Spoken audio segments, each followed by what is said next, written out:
seems for those sports scientists, strength and conditioning coaches completing a placement at an AFL club. Thank you for the recent member who emailed through this topic to me over the last couple of weeks, who's currently completing their placement at an AFL club. I think it's a topic that will interest not only obviously sports science students, those completing uni, but I know physical education now at high school setting is pretty applicable to your sports science degrees, and certainly a stepping stone for those that are interested in working in elite sport. So if that is you, this topic is highly specific to yourself. I created a blog post a week ago, which you can find if you search for in Google, Prepare Like a Pro Internship. That should pop up. So if you're more of a reader and you prefer to read my top 10 tips, then check out the blog post. If you're more visual, you can watch this on YouTube if you're listening into the podcast, or you can just simply listen to the podcast recording. For those tuning in on Instagram, g'day Charlie, feel free to send in some questions. More than happy for this to be dynamic and fluid. So send in your questions and I'm happy to answer them as best I can. But we'll get straight into it. Firstly, for those academy coaches that are on our membership, which is $20 a month, uploading some new plyometrics as well as speed mechanic drills next week. So make sure to check out the academy and check out those new drills. I'm also uploading a new series where we'll segment all the Get Better plan and weekly updates into categories, so it's a bit easier to navigate through the membership. So if you haven't checked out the academy, make sure to join. And I'm more than happy for podcast listeners or those listening to YouTube Live to offer a free 30-day trial, both for footballers listening in. There's a football academy, but also for the coaches listening in. So just hit me up on Instagram if you want that free trial. Shout out to Ben Parker. We're running that online masterclass December 17th. If you haven't got your ticket yet, make sure to book in. Tickets are selling fast. They're only $50 for the general public, $30 for Academy members. So make sure to check that out. Ben's going to go through not only what to eat, but how to prepare your meals and the importance of meal planning, as well as recipes easily that you can follow that he does with the Gold Coast Suns, whether you're looking to gain size for this summer for your contest game, or you want to fuel your performance and improve your ability to perform a 2K time trial for preseason, as I know that's on people's minds at the moment as it's that time of year. But we'll get straight into it. My top tips for sports science students looking to excel in their internship.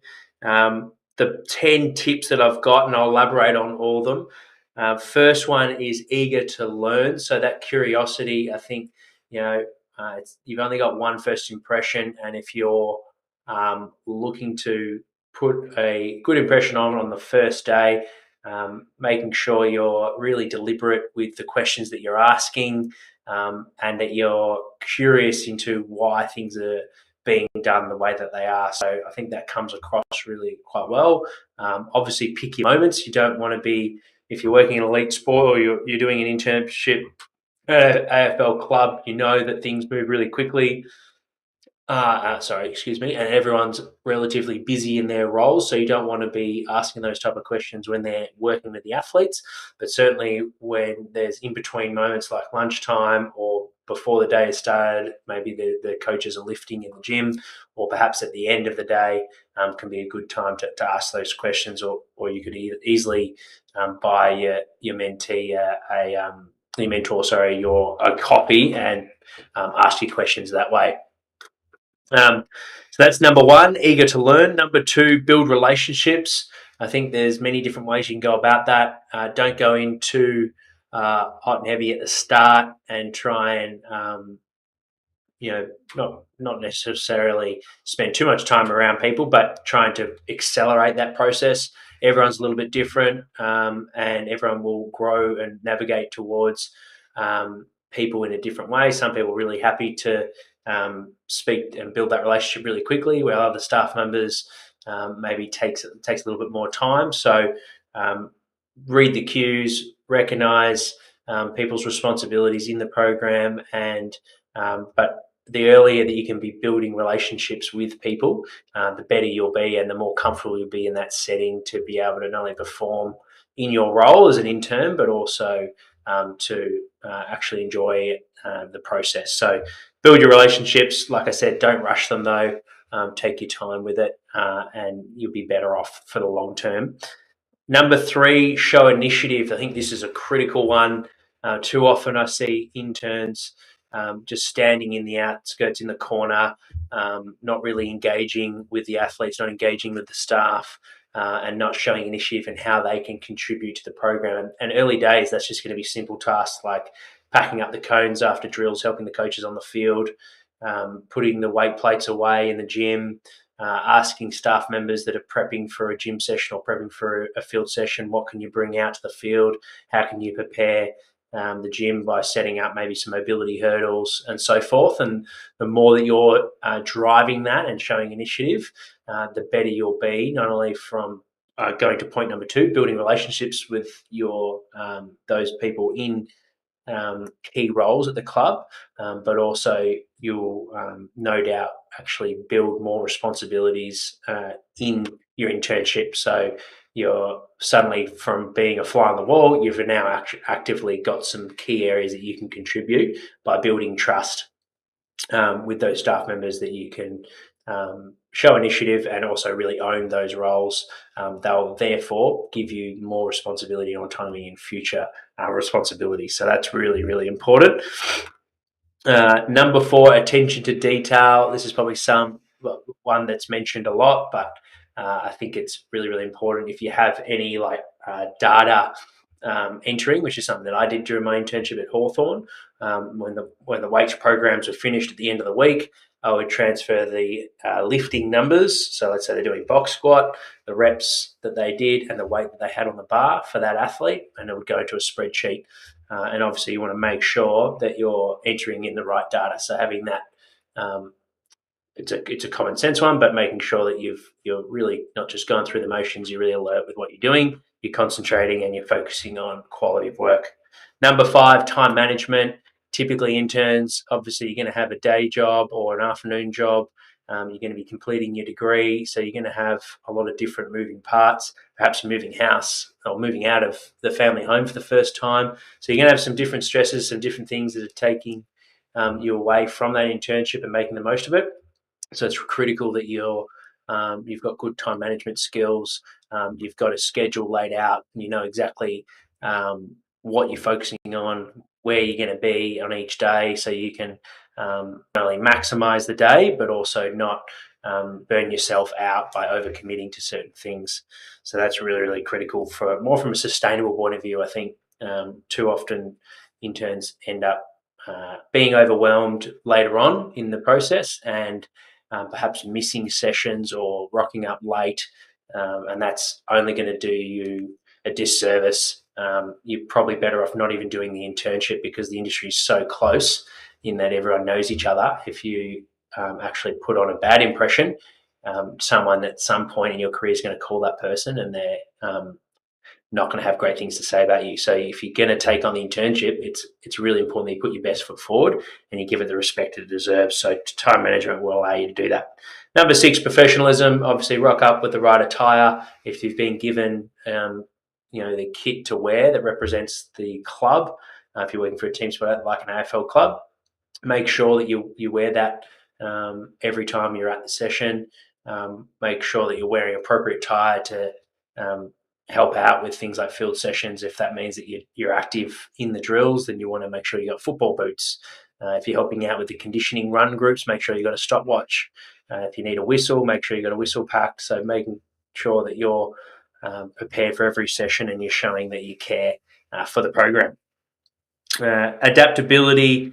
This is critical for interns because your role will evolve from the very start, early days. You should be just learning about the environment, learning about how things flow, getting to know people, building your relationships, like I said earlier.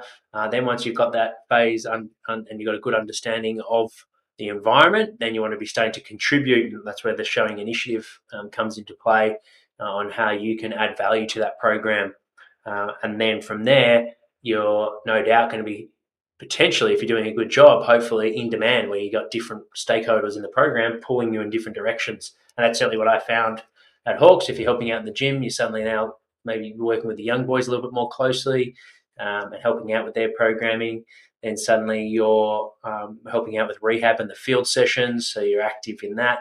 You're helping out the coaches with maybe being an extra number in some tactical type drills where numbers are helpful to have. Maybe they're doing a kick out type of drill. So the more that you can be adaptable in your roles and skill sets, the better you'll be in adding value to the program. Number 8, research and staying up to date. That's obviously really important from being able to apply that knowledge in the setting and ask relevant questions. So make sure you do your homework. You have an understanding of why maybe the program is doing Nordics at the end of the session rather than the start of the session, and have an understanding of the latest research. And if there's something new that you think would be interesting to the high performance manager or the strength coach, and you're across that research, maybe they haven't read it yet, then you could pass that research on. And that's showing great initiative, as well as showing that you are keeping yourself well informed. So I think that puts in good impression. Number 9, show results. This is something that if your internship is quite applicable, then you perhaps, let's say you're working with an athlete and you're improving their lifting technique, or for a period of time you're helping with their running technique, then actually showing some video vision of some progress that you made with that athlete to your superiors will go a long way in perhaps a future job after that internship, showing that you're not only you're helping everyone else and you're assisting making their lives easier, but actually now you're improving the athlete's efficiency of movement. So that can go a long way if that's applicable. For some internships, you may not be hands-on, so only if that's in a position where you actually get a bit of autonomy in the program, which you may not, and you may not get that opportunity, so don't have expectations around that. But if you do and you can show results, it's a huge bonus and a competitive edge for whether you get a role in that environment or in perhaps building your referees for future jobs. And then being really open and honest when the time's right about expressing your goals. So where do you want to go in the industry? I think people can be quite vague, and that's fine. You go through that phase, but if you're really clear on where you want to go, perhaps you want to be a high performance manager of an AFL club, or you want to be a rehab coach, you want to be a strength and power coach, you want to work overseas, whatever that goal is, express that to your superiors, because you never know. I'm a big believer of law of attraction, so I think by putting that out there to the universe, you're having some form of accountability, particularly if you're doing it with your superiors, but also your front of mind of exactly what you want out of this internship. So if those superiors really care about your development, which no doubt they will if you're contributing to the program, they will know of potentially some professional development or some perhaps networks that can help you towards that goal. So by really having clarity on exactly what you want to achieve and why you're doing the internship, that will pay dividends towards your development. So highly recommend that. So that's the 10 tips. I provide a little bit more detail in the blog post, so make sure to search that if you just Google Prepare Like a Pro internship if you want a bit more information. And hopefully, if you're someone listening to this, I would love to know if you're already applying some of those tips in your internship, how you're going with your placement, but also are there any key takeaways from this presentation that you're going to take away and apply to your placement. Best of luck with it. It's a great opportunity. I think ultimately applying what we learn at university in the environment that if you want to work in performance sport is an invaluable experience. So highly recommend it if you're thinking about doing it and perhaps you're lacking the confidence. Get yourself out of your comfort zone and definitely go for it. A little bit of an update. Obviously, I haven't done a lot of live interviews over the last few weeks, which no doubt you guys have noticed. I'm now back on routine, back in Melbourne. Over the last month, I've had a couple of weeks in Bali, the ASCA weekend, the Australian Strength and Conditioning Association weekend in Gold Coast, and then with Tassie. So 2 family trips, which were fantastic. My little daughter, who's now over 1, has just learned how to walk. So super exciting and highlight of definitely the off season. But that's why I've been a little bit away from the live content and doing as many interviews as I normally would. However, we're back on track. As of next week, I've got Sam Dodge, who's the head strength and power coach, which Jonas Dodo talked about recently. He will be on the podcast 4 p.m. Australian Standard Time next Thursday, so the 30th of November. So make sure to tune in live. If you've got any questions around AFL strength and power, Sam's a leader in that space, so make sure to message me and I'll definitely integrate that into the run sheet and ask Sam. And equally, we've also got Gareth Sanford in December, and there are 2 interviews coming up for this year. Typically around the Christmas period, it's a bit of a wind down, so there'll be 2 weeks that you lose there, but 2 interviews locked in, as well as I'll host another footballers topic. So last month was 2K time trial and my 7 tips that you wouldn't have heard of before as well on how to improve and PB your 2K time trial. So check that out. Next month, I haven't got the topic down pat yet. So if you've got any for footballers listening in or parents of footballers and you want me to present on a topic, message me on Instagram and I will put a presentation together and put that in as our December monthly presentation for footballers. And same for coaches. I've got a few ideas, but I'll leave it to the audience. If you're a fan of the podcast or YouTube channel and you've got something like similar to this one, this came from someone who emailed me a topic which I thought was a great one for other strength and conditioning sports science students. So if you've got a problem in your industry, perhaps you hit a roadblock in your career, or you've just got a burning question that you'd love me to present on, feel free to send that through. And equally, I'll put a presentation together and publish that in December. I mentioned the ASCA, so I've done a bit of professional development. This is the best time of year in the AFL season. At Melbourne Demons, we start next week with our first of 4-year boys. So over the last sort of 10 weeks, it's been a great time to have a bit of a reset, bit of holidays, obviously, and great time to spend with the family. But equally, it's also a great time to do some professional development. So shout out to the ASCA conference, Julian Jones, president there. Amazing weekend, some great presenters, and equally some great caliber coaches, experienced coaches in the audience. I love the presentations, but I got just as much value just speaking to like-minded people in the industry with the corridor conversations. So shout out to ASCA. If you haven't been there and you're an S&C, highly recommend going to the next one. I believe there's talk it might be in Brisbane because it's getting so big. So check that out. I had Tim McGrath's ACL workshop, which was fantastic. So highly recommend Tim's work. If you look up Pitch Ready and you know of anyone struggling with their ACL rehab, highly recommend checking out Pitch Ready. It's a great course. It was great to get a further understanding on Tim's work. I've been aware of it over the last few years. I've had him on the podcast, of course. You can check out that episode to get a bit more of understanding, but it was great to get a great understanding of the way and why he does the way he programs each phase, which is highly objective, and also he's consulted a lot of elite sporting teams, but also worked with a lot of worst case scenario ACL athletes, recurrent athletes, and brought them back to performing at a high level. So shout out to Tim. Really excited about my experience I've had with the Melbourne Rebels this week. They're obviously close with us at training near Amy Park, where I'm at with Melbourne Demons. So it was great to catch up with Luke Vella and the team there. I was there on all day on Tuesday. I'll spend the rest of the day there tomorrow and hopefully keep those relationships going for the rest of the year.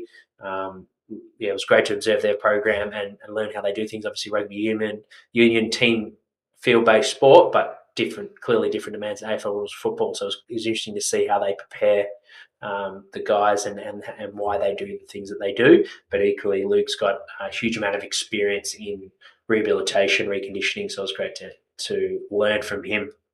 And then my last bit of PD that I'll do for the off-season is Jonas Dodu, which you would know. I had him on the podcast, and I bought a ticket for the Sports Map workshop with Jonas, which is this Saturday. It's sold out. Unbelievable brain when it comes to speed and acceleration mechanics. So I'm really looking forward to Jonas's work and having a practical